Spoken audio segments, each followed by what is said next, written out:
네, 이번 코너는 취재 파일입니다. 관심사가 큰 경제 이슈를 하나 골라 심층적으로 파헤쳐봅니다. 네, 지난해 말부터 급등하던 달러원 환율이 지금은 다소 진정된 모습입니다. 국민연금의 달러 매도와 트럼프 새 행정부의 관세 정책 완화 가능성이 주요 배경으로 꼽히는데요.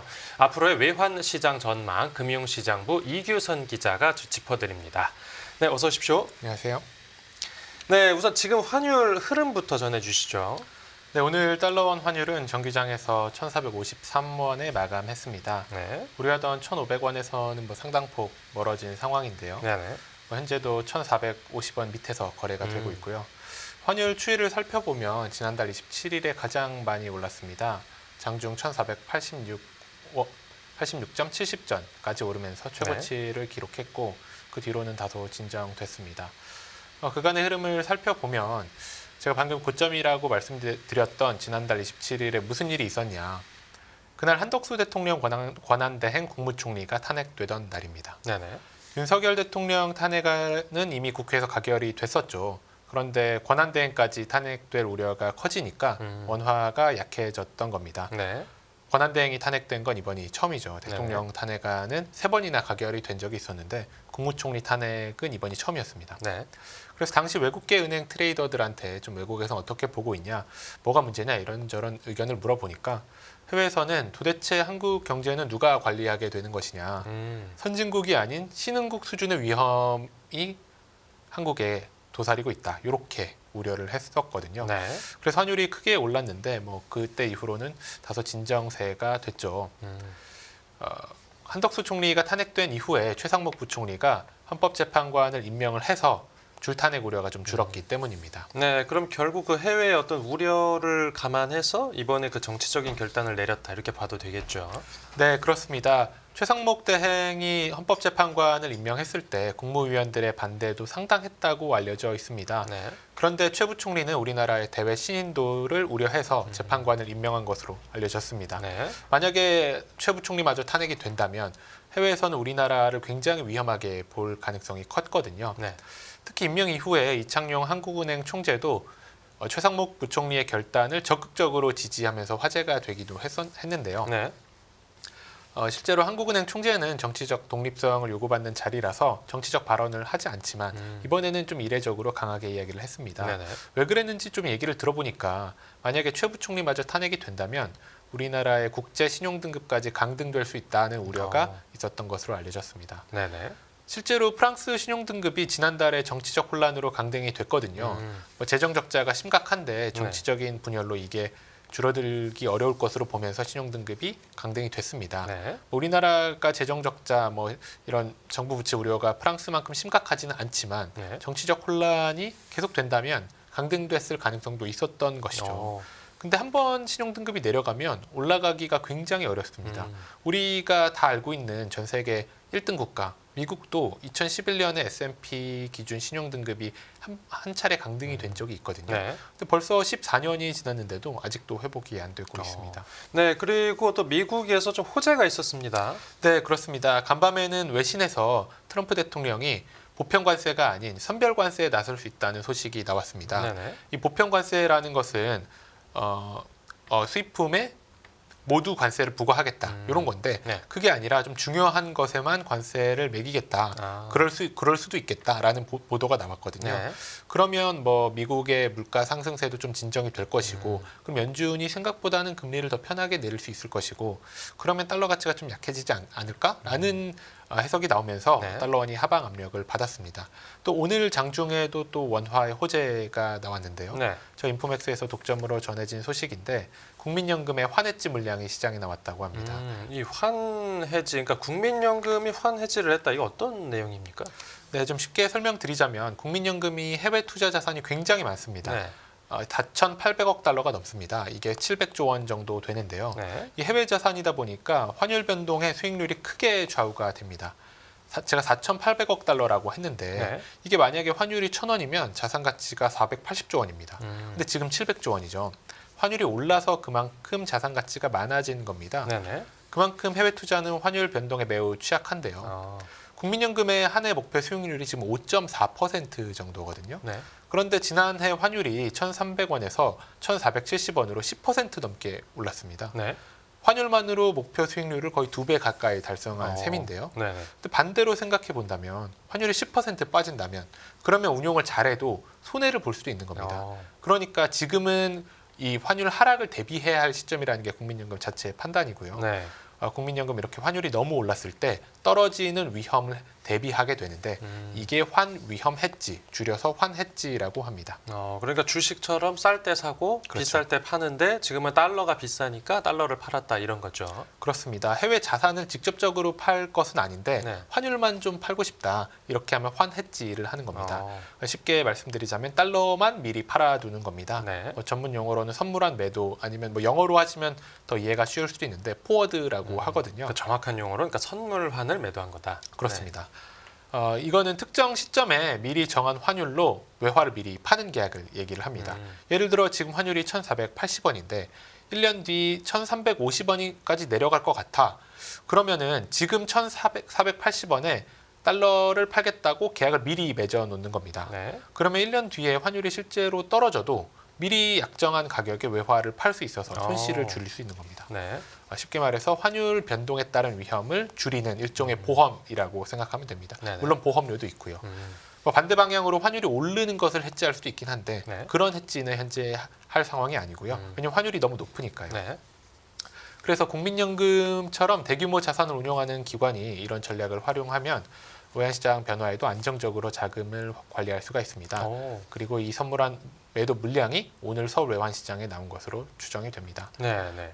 근데 일각에서는 이렇게 국민연금의 환해지가 그러니까 어떤 정부가 환율을 낮추기 위해서 국민연금을 동원한 거라는 의혹이 있는데 이거 진짜 그런 겁니까? 네, 그런 의혹도 있는데 결론부터 말씀드리자면 국민연금 해지는 정부가 강제하는 것은 아닙니다. 기금의 자체적인 운용 전략입니다. 네네. 국민연금의 해지가 사실 조금 복잡합니다. 뭐 전략적 해지도 있고 전술적 해지도 있고 조금 복잡한데 네. 오늘 다룰 내용은 전략적 해지만 다루겠습니다. 네네. 이게 시장에 나온 것이고 이게 규모가 훨씬 크거든요. 예. 이 전략적인 환 해지는 매우 체계적인 조건 하에서 발동이 됩니다. 누가 시켜서 하는 것도 아니고 그럴 수도 없다는 의미죠. 네. 이 발동 조건을 살펴보면 환율이 장기 평균 대비 2.58배 표준 편차 수준을 상당 기간 넘어가면 이게 네. 5영업일이거든요. 그러니까 일주일 이상 넘어가면 해지를 실시하게 됩니다. 네. 표준 편차 2.58이라고 말씀드렸는데 이거는 신뢰 구간 99%를 의미하거든요. 네. 그러니까 쉽게 얘기하면 장기 시계열에서 1% 수준으로 극단적으로 환율이 올랐을 때 해지에 나선다는 의미입니다. 네, 이번이 그랬다는 거고요. 그렇습니다. 네. 뭐 코스피로 따지면 한 1,300포인트 정도 될 수 있다고 볼 수 있을 것 같습니다. 네. 이때면 연금이 국내 주식을 좀 비중 실어서 살만 하잖아요. 그럴 만한 돈도 있다면요. 네네. 그럼 수익률에 큰 도움이 되겠죠. 그러니까 해지를 하는 것이고요. 네. 그러면 이런 반론이 있을 수가 있습니다. 만약에 환율이 계속 오르면 2,000원 가면 손해 아니냐 이런 뭐 반론을 할 수도 있는데 네. 아무리 우리나라가 구조적인 저성장이라고 하더라도 환율은 결국 평균으로 회귀하는 경향이 있습니다. 실제로 뭐 장기 저성장의 가장 대표적인 나라가 일본이죠. 네. 뭐 잃어버린 20년, 30년 뭐 이런 얘기도 하고 초저금리 시대에도 굉장히 오랫동안 겪었는데 네. 그 일본 환율을 보면 알 수 있습니다. 그 달러엔 환율도 장기 저성장 국면에서도 낮을 때는 75엔, 높을 때는 160엔 이렇게 2배 넘게 왔다 갔다 했거든요. 네. 그러니까 달러엔 환율도 그만큼 내렸을 때가 있다. 엔화가 강했을 시절도 있었다라는 네네. 겁니다. 글로벌 달러가 약해지면 달러원만 높을 수는 또 어렵지 않겠습니까? 그래서 이렇게 환율이 크게 높은 상황에서는 뭐 해지를 해서 환율 상승분에 대한 이익을 미리 확정하는 것이 수익률에 큰 도움이 됩니다. 네, 뭐 당연히 해지를 해야 되는 상황이어서 해지를 한 것일 뿐이다. 이런 설명인 거죠. 그렇습니다. 환율이 높았는데 해지를 안 하면 오히려 기회 수익을 놓칠 수도 있다. 이런 말씀까지 좀 드리고 싶습니다. 네. 근데 또 특이한 게 이제 보통 환율 급등기에 외환 당국이 개입해서 달러를 팔게 되면 외환 보유액이 줄어야 되는데 이 반대로 늘어났습니다. 네, 그렇습니다. 지난달 말 기준 우리나라 외환 보유액을 보면 2억 달러 정도 늘었습니다. 네. 환율이 치솟으면 외환당국이 시장에 달러를 매도 개입을 하죠. 네. 그래서 환율 급등을 조금 완화하려고 하고요. 예. 그러면 당연히 보유액이 줄어들 가능성이 크지만 이번에는 조금 달랐습니다. 실제로 당국은 지난달에 시장 개입을 했다는 점을 시인을 했습니다. 이창용 총재가 기자 간담회에서 스무딩 오퍼레이션을 했다고 밝히기도 했습니다. 네. 그런데 외환보유액을 보면 그 강도가 그렇게 강하지는 않았던 것으로 보입니다. 시장에서 들어봐도 개입 강도가 그렇게 강하지는 않았다 이런 얘기가 있었고요. 네. 그래서 일단 개입 강도가 강하지 않았는데 그럼 왜 늘어났냐? 그것을 살펴보면 연말에 은행들이 한국은행에 달러 자금을 맡기면서 그게 예수금이라고 하거든요. 네. 그것도 외환보유액에 잡힙니다. 예수금이 크게 늘어나면서 외환보유액이 늘어났다. 이렇게 보시면 됩니다. 네. 그러면 은행은 왜 연말에 한국은행에 외화 자금을 맡기느냐? 은행은 연말에 자기 자본 비율 관리를 해야 합니다. 네. 그런데 갖고 있는 외화 예금을 한국은행에 맡기게 되면 그건 무위험 자산으로 분류가 돼서 자기 자본 비율 관리에 용이하게 되거든요. 네네. 실제로 연말에만 맡기는 것이 아니고 분기 말에 매번 맡겨 왔습니다. 그래서 외환보유액 추이를 보면 3월, 6월, 9월에 늘어났다가 그 다음 달에 또 빠지는 이런 패턴이 좀 반복이 되고 있고요. 네. 근데 연말이다 보니까 자기 자본 비율 관리를 조금 더 강화하지 않았나 그런 추측이 좀 나오고 있습니다. 그래서 당국이 신중하게 시장 개입을 했다는 말씀을 드렸는데 이런 거는 지금까지는 긍정적인 평가가 많습니다. 네. 예를 들어 계엄령 이후에 한덕수 총리가 탄핵됐을 때 달러를 많이 팔아서 환율 급등을 막았는데 네. 만약에 최상목 부총리마저 탄핵이 된다면 그때 환율이 또 튀지 않겠습니까? 그때 또 달러를 써야 되고 네. 만약에 줄탄핵이 계속 된다면 그럼 계속 달러를 쓸 것이냐 이런 측면에서 봤을 때는 달러를 좀 신중하게 쓰는 것이 맞지 않았나 이런 평가가 나오고 있고요. 네. 그리고 이렇게 달러를 조금만 썼는데도 결국 환율이 고점 대비 지금 35원 넘게 빠졌죠. 네. 어느 정도 패닉은 완화가 됐고 어느 정도는 안정됐다 이렇게 평가를 할 수가 있습니다. 네. 그만큼 성공적이라는 것이고요. 실제로 외환보유액을 많이 쓰면 신인도에도 부정적인 영향을 미칠 수가 있습니다. 네네.